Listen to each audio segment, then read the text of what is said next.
warahmatullahi wabarakatuh. Oke sahabat excellent, pada video kali ini kita akan melanjutkan membahas tentang cara atau metode yang bisa kita gunakan untuk menentukan akar-akar dari suatu persamaan kuadrat. Salah satunya itu adalah metode faktor ya. Nah, di sini ada beberapa contoh kita buat dulu, maksudnya kita tentukan nilai-nilai X ya untuk masing-masing persamaan kuadrat ini, yaitu dengan menggunakan metode faktor. Jadi caranya itu adalah, kalian lihat di sini, ini ada persamaan kuadrat. Yang pertama ya, X kuadrat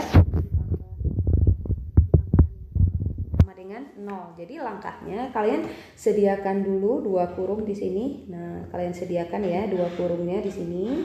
Kemudian kalian buat di sini sama dengan 0. Nah, kalian perhatikan di sini ada nilai. Tadi kan ini nilai A ya. Nah, jadi koefisien dari X kuadrat ini, jadi kalau kita tuliskan ya di sini nilai A-nya untuk soal yang pertama ini kan nilai A-nya adalah 1.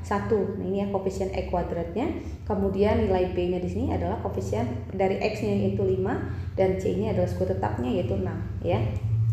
Nah, kalian cari dua bilangan. Jadi kalian harus menentukan dua bilangan gitu ya, dua bilangan yang kalau dikali itu hasilnya adalah C-nya atau 6. Yang kalau dijumlahkan itu hasilnya adalah B-nya yaitu 5.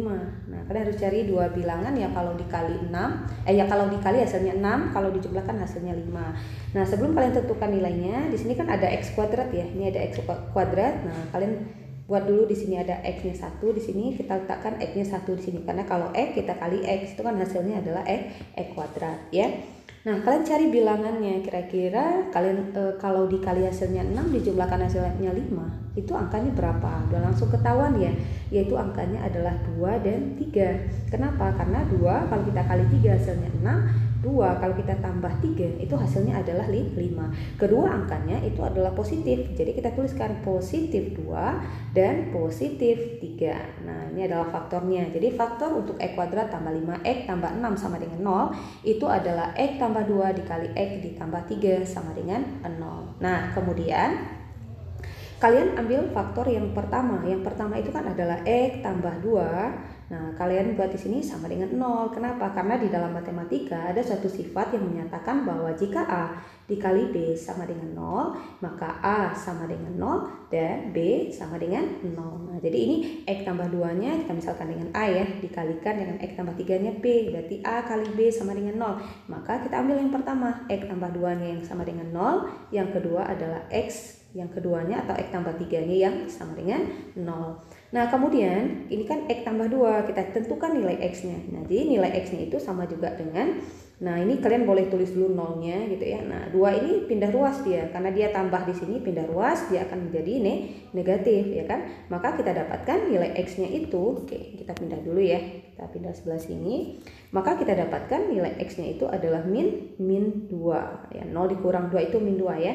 Nah, kemudian di sini ada X tambah 3 sama dengan 0. Nah, maka X di sini, nah kalian bisa langsung sebenarnya tidak usah tulis 0-nya, kita langsung ya pindahkan jadi di sini min 3 karena X-nya udah pindah ruas ya. Jadi positif pindah ruas dia akan menjadi negatif. Maka kita dapatkan untuk nilai X1-nya untuk soal yang pertama ya, untuk nilai X1-nya itu adalah min 2 dan untuk nilai X2-nya itu adalah min 3, atau boleh juga kalian tuliskan dalam bentuk HP gitu ya, boleh, yaitu min 2, min 3. Nah, ini adalah nilai-nilai X yang memenuhi untuk persamaan X kuadrat ditambah 5X ditambahkan dengan 6 yang sama dengan 0. Jadi kalau kalian masukkan nilai X-nya, dia akan terbukti nilainya akan sama dengan 0 ya. Oke, sekarang untuk soal yang ini, soal yang A ya. Nah, ini soal yang kedua, soal yang B. X kuadrat ditambah 7X ditambahkan dengan 12 sama dengan 0. Nah, jadi kalian sama seperti tadi, kalian sediakan dua kurung di sini. Nah, gitu ya, kalian buatkan sama dengan 0. Nah, karena dia X kuadrat, kita tuliskan di sini X, di sini juga X. Ya, di sini juga X. Nah, kalian cari lagi dua bilangan. Ya, kalian cari lagi dua bilangan. Nah, gitu ya. Kalau dua bilangan, kalau dikali hasilnya adalah 12. Jangan sampai terbalik ya. Kalau ditambah itu hasilnya adalah 7. Kira-kira bilangannya berapa? Ya, langsung tertebak ya, yaitu 4 dan 3. Karena 4 kali 3 adalah 12, 4 tambah 3 itu adalah 7. kedua nilainya itu bertanda positif. Jadi kita tulis ini tambah 4 karena dia positif ya, ditambah di 3. Nah, baru kita tuliskan X tambah 4, kita buat sama dengan 0 dulu, ya kan? Sesuai dengan sifatnya tadi.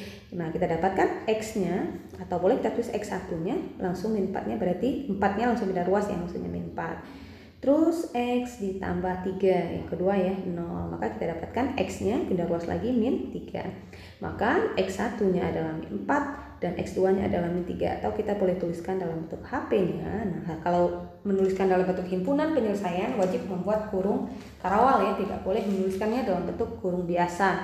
Nah, jadi ini min 4, min 3. Nah, seperti itu. Nah, berikutnya untuk soal yang C. Nah, kita jawab ya soal yang C. Di sini E kuadrat. Oke, kita sediakan lagi kurungnya, ada 2 di sini sama dengan 0. Oke, kita tuliskan di sini E kuadrat. Oke, kita pisahkan dulu X-nya X. Di sini kita tuliskan lagi X ya, karena X kalau kita kali X lagi hasilnya E kuadrat. Nah, sekarang kalian perhatikan angkanya, cari lagi 2 angka yang kalau kita kalikan ya kan. Nah, 2 angka ya, 2 angka yang kalau kita kalikan itu hasilnya adalah 0. Bukan 0 ya, tapi min 20 ya, kok 0. Nih, kalian lihat di sini, jangan yang diambil adalah 20-nya, tapi tanda di depan kalian ikutkan, berarti min 20. Berarti kalau dikali hasilnya adalah min 20. Kalau kita jumlahkan, itu hasilnya, ingat X ini kalau tidak ada angka, di depannya ada angka 1 dan tandanya ini positif ya. Berarti kalau kita jumlahkan itu hasilnya adalah positif 1. Berapa angkanya kira-kira? Udah bisa ditebak ya, angkanya itu adalah min 4 dan 5. Kenapa? Karena min 4 kalau kita kali 5 hasilnya adalah min 20. Min 4 kalau kita tambah 5 itu hasilnya adalah 1. Nah, jadi kita tuliskan. Nah, yang 4-nya kan negatif ya. Jadi min 4 gitu ya. 5-nya positif ditambah 5. Atau kalian ingin menuliskan 5 dulu juga tidak masalah ya. Misalnya kan positif 5 dulu baru negatif 4 ya, tidak masalah. Dia sama saja karena ini perkalian ya. Jadi berlaku sifat komutatif. Oke, sekarang kita buat sama dengan 0. X dikurang 4 sama dengan 0. Berarti X sama dengan, pindah ruas langsung positif ya, positif 4. Yang kedua, X tambah 5 sama dengan 0. Berarti X2 sama juga dengan min 5. Jadi himpunan penyelesaiannya, atau boleh dituliskan dalam bentuk HP-nya, min 5,4. Nah, seperti itu ya. Kemudian untuk soal yang berikutnya, soal yang D. Nah, soal yang D sama, kita sediakan juga ada 2 kurung di sini sama juga dengan 0. X kuadrat berarti X, di sini juga X ya. Nah, X. Kalian cari lagi. Kalau dikali hasilnya adalah 36, kalau dijumlahkan hasilnya min 12. Berapa kira-kira angkanya? Ya, betul sekali, angkanya adalah min 6 dan min 6. Kenapa? Karena min 6 kalau dikali min 6 hasilnya adalah positif 36. Dan min 6 kalau dijumlahkan dengan min 6 hasilnya adalah min 12. Nah, ini angkanya kembar ya sahabat excellent. Kebetulan dia sama ya, akar kembar. Jadi kalian cukup tuliskan 1 saja kalau dia kembar ya. Jadi X dikurang 6 sama dengan 0, maka X-nya sama dengan 6. Ini juga sama. X kurang 6 sama dengan 0, maka X-nya sama dengan 6. Nah, untuk himpunan penyelesaiannya karena dia kembar akarnya, jadi kalian cukup tuliskan 1 saja. Jadi himpunan penyelesaian atau akar-akar atau nilai X yang memenuhi untuk persamaan yang untuk soal D itu adalah 6, hanya ada 1 nilai saja. Nah, sekarang kalian perhatikan. Ini persamaan kuadrat tadi itu kan kalau kita lihat kan koefisien X kuadratnya semuanya angka 1 ya. Nah, ini 1 ya, 1, ini juga 1 ya, X-nya juga 1, ini juga 1, ini juga 1. Nah, bagaimana caranya kalau seandainya persamaan kuadratnya misalkan 2X kuadrat gitu ya. Misalkan 2X kuadrat ditambah 3 ditambah 3X ditambah 1 gitu ya, sama juga dengan 0. Nah, ini kan untuk koefisien X kuadratnya bukan 1 lagi tapi 2 ya kan. Nah, itu bagaimana caranya. Tapi sebelum kita bahas untuk soal ini, saya ingatkan lagi ya, tidak semua untuk metode faktor ini ya, tidak semua persamaan kuadrat itu bisa kita cari. Maksudnya tidak semua akar-akar dari persamaan kuadrat itu bisa kita tentukan dengan menggunakan metode faktor. Ada beberapa dari persamaan kuadrat yang memang susah ya kalau kita harus menggunakan metode faktor. Jadi kalau tidak bisa menggunakan metode faktor, apakah akarnya tidak ada? Jawabannya tentu saja tidak.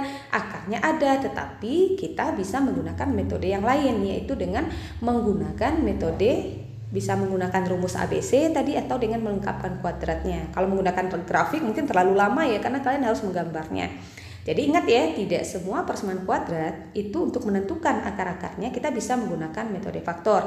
Ada kalanya persamaan kuadrat tersebut tidak bisa kita cari akar-akarnya dengan menggunakan metode faktor. Misalnya, nah sini ya, kayak sini saya hapus dulu. Nah, misalkan saya punya persamaan kuadrat, misalnya x kuadrat ditambahkan dengan 5x, misalnya ditambahkan dengan 1, hasilnya sama dengan 0.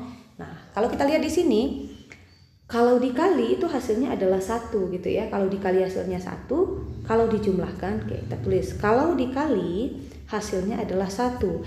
Kalau dijumlahkan itu hasilnya adalah 5. Ada tidak bilangannya? Tidak ada, karena 1 ini dia hanya 1 itu kan kalau perkaliannya ya, 1 itu kan hanya 1 kali 1. Kemudian berapa lagi? Min 1 dikalikan dengan min 1. Ini yang bulatnya ya.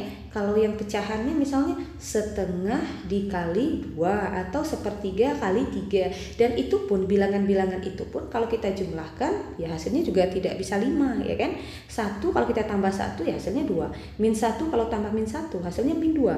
Setengah ditambah 2 itu hasilnya 5/2. Nah itu kan susah ya, menyulitkan kita untuk menentukan angka-angkanya. Jadi kalian jangan paksakan juga, kalau memang tidak bisa menggunakan metode faktor, kalian masih bisa gunakan metode yang lain, yaitu dengan menggunakan rumus ABC. Nah kalau dengan menggunakan rumus ABC, apapun bentuk persamaan kuadratnya, insya Allah nanti nilai X-nya akan ketemu ya, karena kita tinggal memasukkan nilainya ke dalam rumusnya. Oke. Nah berbicara tadi tentang persamaan kuadrat, nah tadi ya ini soalnya 2x kuadrat ditambah 3x ditambahkan dengan 1. Nah, oke, kita bahas ya soalnya. Oke, next.